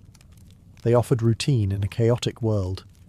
In the end, moral panic revealed anxiety rather than decay. The baths did not corrupt Rome. They exposed the tension between Rome's ideals and its realities, between discipline and desire, restraint and comfort. And in that warm, echoing space, Romans chose comfort far more often than they cared to admit. When Rome declined, the baths were among the first institutions to fall silent. Not because Romans suddenly stopped valuing cleanliness or social life, but because the fragile systems that kept the baths alive began to fail. Aqueducts cracked, maintenance slowed, fuel grew scarce. The warm water that once flowed effortlessly through the city became unreliable, then absent. And without water, the heart of Roman daily life stopped beating. The disappearance of the baths marked more than the loss of a luxury. It marked the collapse of a social rhythm that had structured Roman identity for centuries. Without the baths, people no longer gathered daily in shared vulnerability. Gossip fragmented, politics retreated into closed spaces, social classes hardened again, no longer softened by routine contact. Rome became quieter and more divided. This silence was not immediately noticed. At first, smaller baths closed. Then hours were reduced. Then entire complexes fell into disuse. Marble cracked, pools dried. Statues were looted or repurposed. What had once been living architecture turned into hollow shells, monuments to a way of life that no longer functioned. Later generations would look back with disbelief. How could a civilization that built such wonders lose them? The answer is simple and uncomfortable. The baths required cooperation. They depended on shared resources, shared effort, and shared trust. When those collapsed, no amount of stone or engineering could replace them. The loss of the baths reshaped daily life profoundly. Washing became private again, if it happened at all. Social interaction narrowed. Public space shrank. The city lost one of its few places where rich and poor still crossed paths regularly. Hygiene suffered, yes, but so did community. Ironically, Roman baths survived longer as ruins than they did as functioning spaces. Medieval travellers wandered through them, marvelling at their scale while misunderstanding their purpose. The baths were remembered as symbols of excess or decadence, not as engines of cohesion, but the truth is simpler. Roman baths worked because Rome worked. They were not the cause of Roman strength, but a reflection of it. When trust, infrastructure, and shared identity eroded, the baths could not survive. And when the water stopped flowing, Rome did not just lose a place to wash. It lost a daily reminder that civilization is something you must maintain, together, or watch slowly go cold. In the medieval world, information did not travel quietly. It had to be spoken, projected, and remembered. Most people could not read, written notices were limited, and news moved at the speed of a horse. In this environment, the herald was not a decorative figure with a trumpet. He was infrastructure. When a herald spoke, authority spoke. His voice carried law, war, and legitimacy into streets, castles, and battlefields. Heralds existed because medieval society depended on public recognition. A decree only mattered if people heard it. A truce only worked if both sides acknowledged it. A battle only truly began once it was declared. Heralds provided that acknowledgement.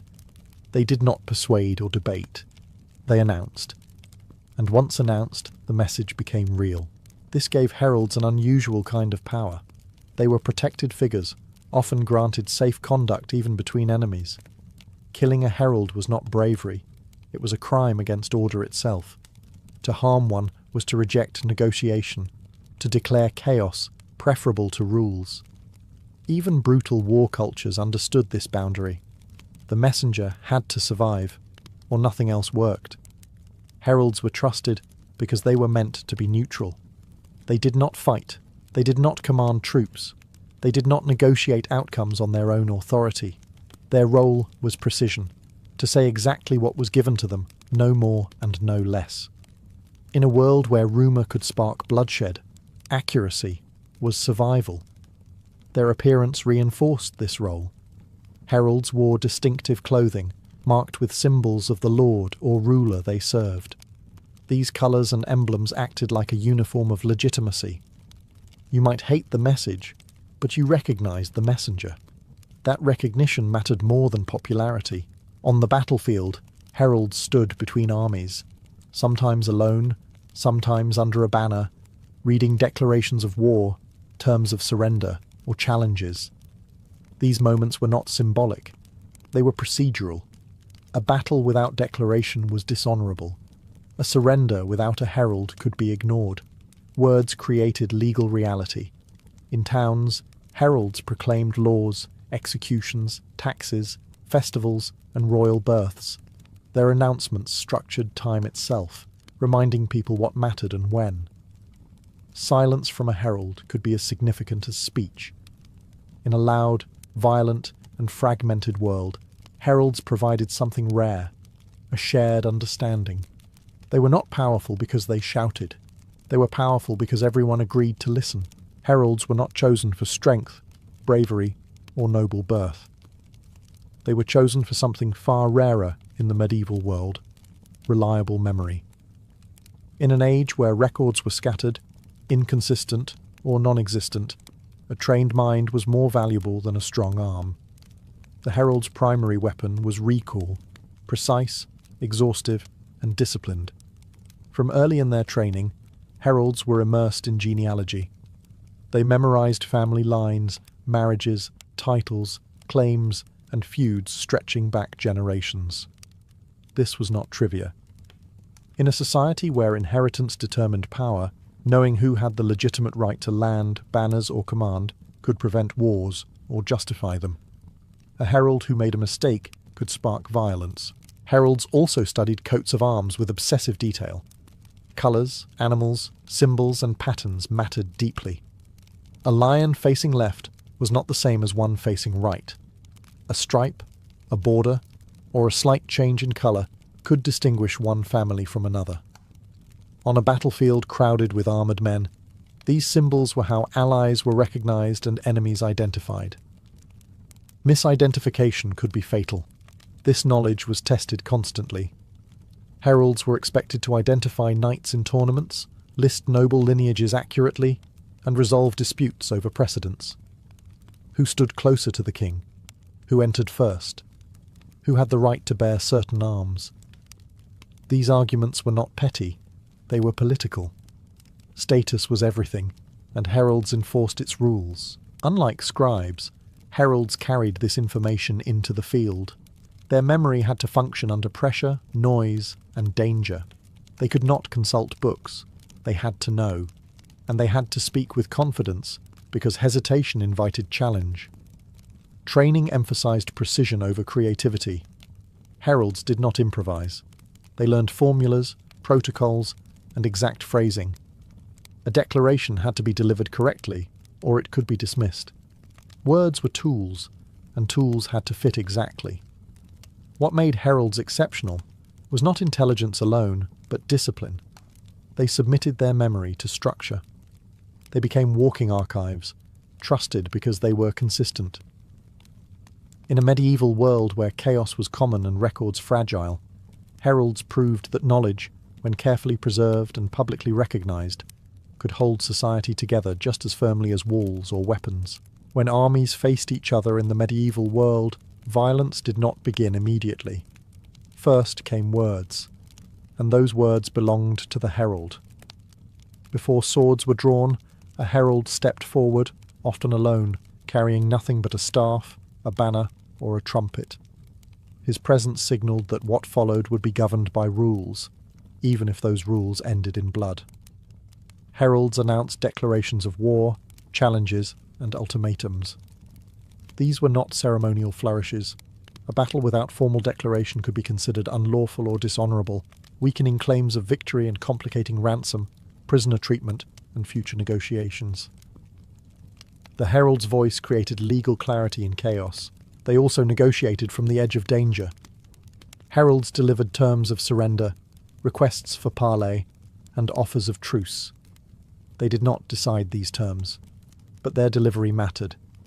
Tone, accuracy, and timing could determine whether an offer was accepted or rejected. A poorly delivered message could turn hesitation into slaughter. Remarkably, heralds were usually respected by both sides. They travelled between camps under protections that functioned like early diplomatic immunity. Harming a herald marked a commander as reckless and untrustworthy. Future negotiations would suffer. Even brutal leaders understood that killing the messenger poisoned future outcomes. Heralds also served as battlefield observers. They identified combatants, recorded deeds of valour, and took note of who fought honourably. These observations mattered later. Ransoms, rewards, promotions, and reputations depended on them. A knight who performed bravely but went unrecognised lost status. A herald ensured memory survived the fog of war. After battles, heralds helped count the dead, identify noble bodies, and arrange ransoms. Warfare was expensive, and ransom was a major economic system. Knowing who was captured, who survived, and who fell was not sentimental. It was financial and political. Heralds provided this accounting. They stood close enough to violence to smell it, but far enough to remain untouched. Their role required courage of a different kind, the courage to trust that both sides valued order more than impulse. In a world defined by force, heralds represented restraint. They proved that even in war, words mattered, and that without someone to speak them correctly, violence lost its meaning and its limits. Away from the battlefield, heralds were just as busy and just as influential. Medieval tournaments were not simple entertainment. They were public auditions for honour, reputation, and political favour. And at the centre of these carefully staged events stood the herald, turning chaotic clashes into structured meaning. Tournaments gathered nobles from across regions. Knights arrived displaying their arms, colours, and lineage. Without heralds, this visual language would have been meaningless. Heralds identified competitors, announced their names, titles, and ancestry, and ensured that everyone present understood exactly who was being watched. Recognition transformed violence into spectacle. Honour in the medieval world depended on witnesses. A brave act unseen might as well not have happened. Heralds ensured that deeds were recorded, remembered, and spoken aloud. When a knight struck well, unhorsed an opponent, or showed mercy, a herald noted it. Later, these moments shaped reputation, marriage prospects, patronage, and legacy. Heralds also enforced rules. They ensured that competitors fought under agreed conditions, respected boundaries, and followed ritualized conduct. Violations were announced publicly. Disqualification was humiliation. In a culture obsessed with honour, being called out by a herald could stain a name for years. Lineage mattered deeply in tournaments. Heralds verified claims of nobility, preventing impostors from gaining unearned status. If a man could not prove his right to bear arms, he could be barred. This gatekeeping protected the social hierarchy while giving it a veneer of fairness. Spectators trusted heralds to interpret what they saw. Few understood heraldic symbols or distant family histories. Heralds translated visual chaos into narrative. They explained rivalries, highlighted feuds, and framed outcomes. In doing so, they shaped how events were remembered. Tournaments were rehearsals for war, but they were also performances for peace. They allowed aggression to be expressed within limits, ambition to be displayed safely, and reputations to rise without bloodshed. Heralds made this possible by turning individual actions into shared understanding. In this role, heralds became guardians of public memory. Long after the dust settled, it was their words that survived, spoken again and again until a man's name became inseparable from his deeds. Beyond battlefields and tournaments, heralds operated in the narrow space where violence might still be avoided. They were among the few people trusted to move freely between hostile powers, carrying words instead of weapons. In a medieval world where misunderstandings could ignite wars, this role made heralds indispensable. Heralds delivered ultimatums, truces, marriage proposals, ransom negotiations, and peace terms. These were not casual messages. Each word had legal weight. A phrase spoken incorrectly could be interpreted as an insult, a threat, or an admission of weakness. Heralds therefore learned restraint. They spoke clearly, formally, and without personal emotion. Their authority came from neutrality. Safe conduct was essential. A herald travelling under protection represented a shared belief that rules still mattered, even between enemies. Attacking one was more than a crime. It signalled that negotiation was finished. Once that line was crossed, war became harder to stop. For this reason, even bitter rivals usually respected heralds, knowing they might need them tomorrow. Heralds also acted as buffers. They absorbed tension that might otherwise erupt. By delivering demands face to face, they humanized conflict just enough to keep it manageable. A written message could be ignored or misread. A herald could clarify intent immediately, preventing escalation born of confusion. In surrender negotiations, heralds played a critical role.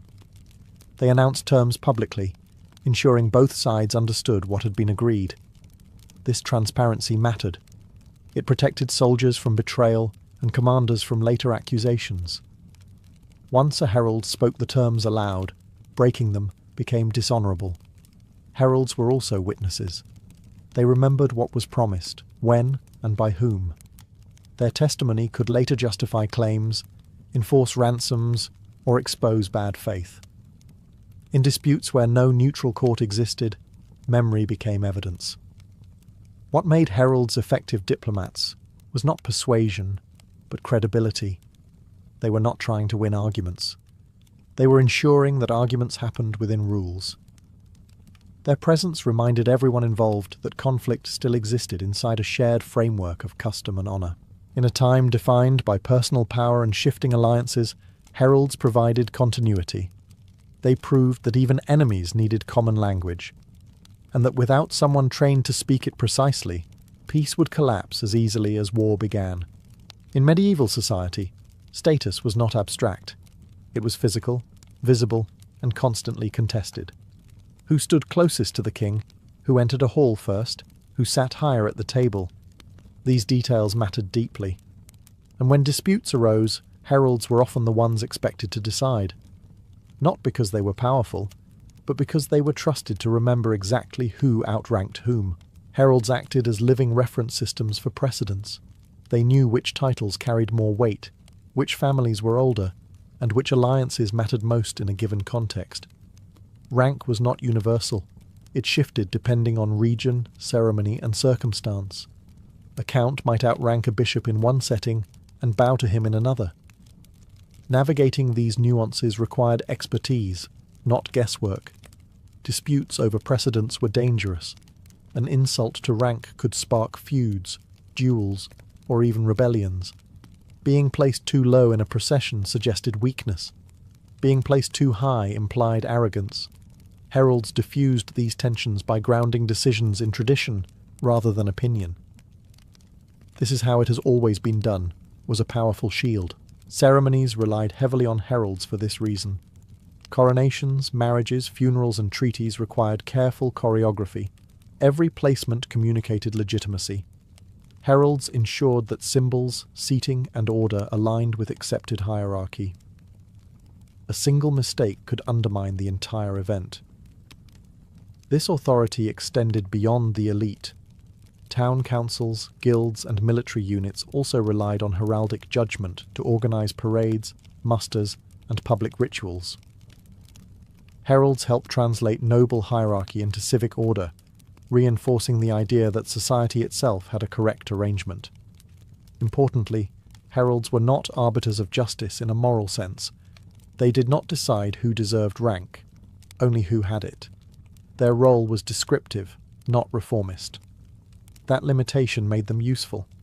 They preserved stability by reinforcing existing structures rather than questioning them. Because of this, heralds were sometimes resented. Their decisions could disappoint ambitious men or confirm uncomfortable truths. But challenging a herald meant challenging tradition itself, which few were willing to do openly. In a world where identity was inseparable from position, heralds served as custodians of social geometry. They kept society aligned, not by force, but by memory, ensuring everyone knew exactly where they stood and how far they could safely move. Medieval society relied heavily on memory, but memory was fragile. Battles blurred together, witnesses disagreed, victors exaggerated, losers vanished. Heralds existed to impose structure on this chaos. They recorded who fought, who fell, who fled, and who distinguished themselves. In doing so, they shaped reputation, often permanently. After battles and tournaments, heralds compiled accounts of events. These were not emotional narratives, they were functional records. Who captured whom? Who was taken for ransom? Who died honourably? Who broke formation? These details mattered because medieval warfare was as much legal and economic as it was violent. Ransom agreements, inheritance claims, and rewards depended on accurate reporting. A knight's future could hinge on a herald's testimony. Valour recognised could lead to patronage, land, or marriage. Valour forgotten might as well not have happened. Heralds decided what entered collective memory and what dissolved into silence. This gave them quiet influence over social mobility within the nobility. Deaths were especially sensitive. Identifying noble bodies after battle was crucial. Families needed confirmation. Lords needed proof. Without a herald's word, disputes over survival could linger for years. A man rumoured dead might lose his lands prematurely. A man falsely declared alive could delay succession dangerously. Heralds reduced uncertainty by acting as official witnesses. They also preserved shame. Cowardice, desertion, or dishonourable conduct could follow a man long after the event. Heralds did not editorialise, but facts alone were enough. A name listed among those who fled spoke volumes. Reputation in medieval society was cumulative, and heraldic records ensured that nothing was forgotten. Importantly, heralds were expected to remain impartial. Favouritism undermined trust. A biased herald was worse than useless. He was dangerous. For this reason, experienced heralds guarded their credibility carefully. Their authority depended entirely on belief in their accuracy. Over time, these records formed the backbone of noble identity. Families traced honour through heraldic memory, citing deeds recorded decades earlier. Lineage was not just blood. It was documented behaviour. In this way, heralds became custodians of legacy. They did not wield swords or command armies, but they determined how violence was remembered. And in a world where memory defined worth, that role was power of the quietest and most enduring kind. For all their authority and respect, medieval heralds lived with constant risk. Their safety depended entirely on a shared agreement that rules still mattered. As long as both sides valued order, the herald was protected. The moment that agreement cracked, the herald became vulnerable. Neutrality was their greatest asset and their greatest burden. Heralds were expected to serve power without belonging to it. They spoke for kings and lords, yet were not knights. They moved among nobles, yet were not noble themselves in most cases. This in-between status gave them access, but it also meant they stood alone. If something went wrong, they had little protection beyond reputation. Travel itself was dangerous. Heralds crossed battle zones, hostile territories, and unstable borders carrying messages that might anger the listener. They could arrive bearing demands for surrender, declarations of war, or news of defeat. Any of these could provoke violence. A furious lord might be tempted to silence the messenger rather than accept the message, yet restraint usually prevailed, not out of kindness, but calculation. Killing a herald sent a message to the world that negotiation was impossible. It warned future envoys to stay away. That isolation could be fatal in the long run. Even ruthless rulers understood that burning bridges limited options. Still, not all heralds were spared. During especially brutal conflicts, rules collapsed. Safe conduct was ignored. Heralds were detained, threatened, or used as leverage. These moments marked the breakdown of medieval diplomatic culture, points where violence no longer needed justification. Heralds also faced subtler dangers. Being trusted by everyone meant being watched by everyone. A whisper of bias could destroy a career. Favouring one lord too openly, misreporting an event, or delivering a message poorly could end a herald's usefulness. Once trust eroded, protection vanished with it. Despite this, many heralds served for decades. They survived because they understood restraint. They did not embellish. They did not argue. They delivered words exactly as given and withdrew. Their professionalism was survival strategy. The cost of this neutrality was personal invisibility. Heralds shaped history, yet rarely became its heroes. Their names faded while the deeds they recorded endured. In a violent age obsessed with honour, heralds represented something fragile but vital, trust without force. And as long as that trust held, words could still cross battle lines, keeping war just restrained enough to remain human. By the late medieval period, the world that had made heralds essential began to change. Literacy expanded, written records multiplied, bureaucracies grew heavier and more permanent. Kings relied less on memory, carried in human form, and more on documents sealed, copied, and archived. Slowly, the herald's role shifted, not because it failed, but because society no longer depended on it in the same way. Yet the decline of the herald was not sudden. For a long time, old and new systems overlapped. Heralds still announced wars, verified arms, and presided over ceremony, but their authority was increasingly shared with clerks, lawyers, and administrators. What had once required a trusted voice now required a stamped page. Power became quieter, slower, and less personal. This transition revealed something important about the medieval herald's true function. Heralds had never merely carried information.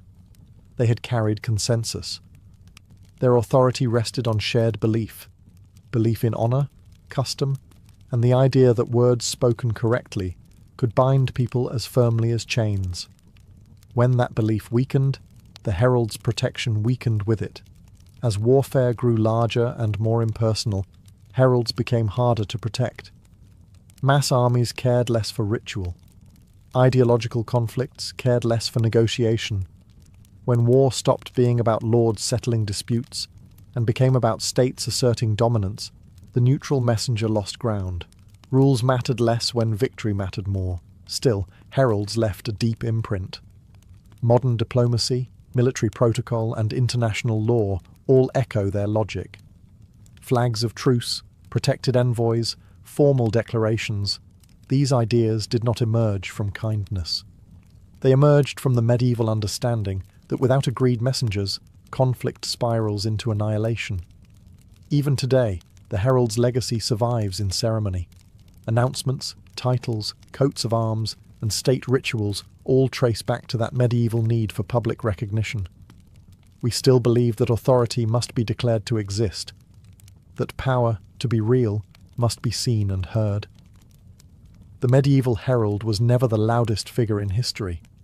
He stood between shouting armies and spoke calmly. He remembered when others forgot. He enforced rules when violence tempted men to abandon them. When the herald fell silent, the world did not become more peaceful, only more efficient at conflict. And that may be the herald's final lesson. That civilization is not defined by how loudly power speaks, but by whether anyone is still trusted to speak for it at all.